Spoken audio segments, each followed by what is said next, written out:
екеуінде де ұпай жоқ.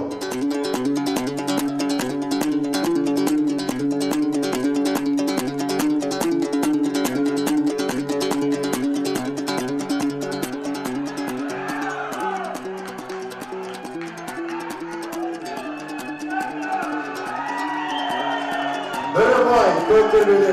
Таза жеңіс. 3 минут 50 секундта Кыргызстандык балуан Маратбек Алтымышев жеңіске жетті. Таза жеңіс.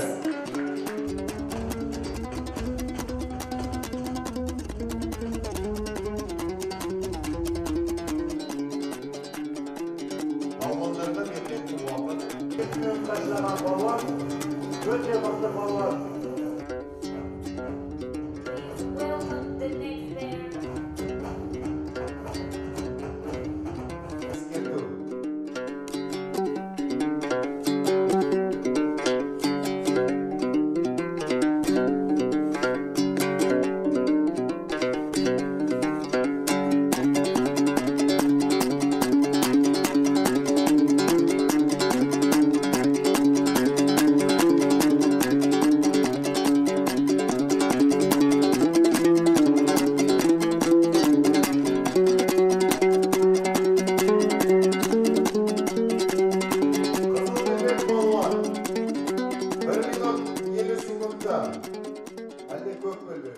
Бияка 3 весовой категориядагы балбандарды алып келген.